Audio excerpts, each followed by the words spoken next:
Hello guys, welcome ঘরোয়া homemade recipe চ্যানেলটিতে। চলো আজকে তোমাদের রান্না করে দেখাচ্ছি কাঁকরোলের বড়া, সেটাও আবার কিনা তেল ছাড়া। দেখতে পাচ্ছ আমি একটা বাটির মধ্যে চালের গুঁড়ো, ময়দা, বেসন, কালো জিরে, সামান্য ওই 2 চামচের মতন তেল, লবণ, হলুদ এইসব নিয়ে নিয়েছি। এগুলোকে ভালো করে যেমন লুচি ময়াম দেয় ওই রকম ময়াম দিয়ে নেব প্রথমে। যেহেতু তেল ছাড়া, তারপর আবার মুচমুচে তো করতেই হবে, কারণ ক্যাপশনে তো আমি রেখে দিয়েছি মুচমুচে, কারণ আমরা খেয়েছি তখন মুচমুচেই হয়েছে। তোমরাও তো করে খাবে, তখন তো মুচমুচে হতেই হবে। তো কিভাবে মুচমুচে করলাম বেকিং সোডা বেকিং পাউডার ছাড়া, সেটাই তোমাদেরকে দেখাচ্ছি। খানিক সময়ের জন্য আমার হাত থেকে ফোনটা পড়ে গেছিলো, তাই জন্য ব্ল্যাঙ্ক হয়ে গেছিলো, ওটার জন্য সরি। তোমরা একটু ম্যানেজ করে নিও। তো দেখো, আমি কিন্তু বেশ অনেকক্ষণ ধরে ওটাকে ময়াম দিয়ে সামান্য একটু জল, একদম একটু জল দিয়ে এটাকে এইভাবে গাঢ়ত্ব করে নিলাম।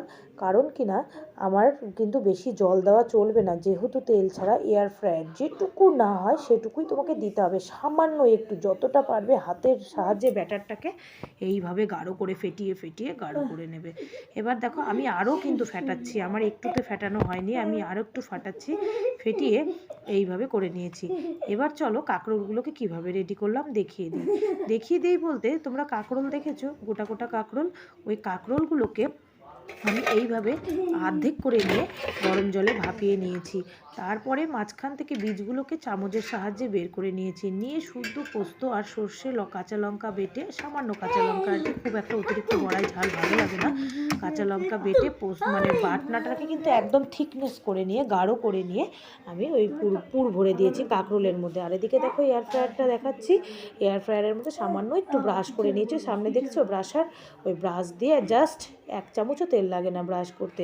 তারপরে ওই পুর ভরা কাঁকরোলটি এইভাবে ডুবিয়ে ডুবিয়ে আমি 10 থেকে 15 মিনিট আমি এয়ার ফ্রায়ারে ভেজে নিয়েছি। আর দেখো বড়ার ডিজাইন দেখো, কিছু মাঝখান থেকে ফেটে গেছে আর মুড়মুড়ে মুচমুচে হয়েছে, টেস্টি টেস্টি হয়েছে। দেখো আমার ছেলে আবার দেখাচ্ছে কি সুন্দর লালচে তেলে ভাজার মতন না। দেখ, আশা করি খেতেও ভালো হয়েছে, তোমরাও বাড়িতে বানিয়েও খেয়েও খুব ভালো লাগবে। Tata, by.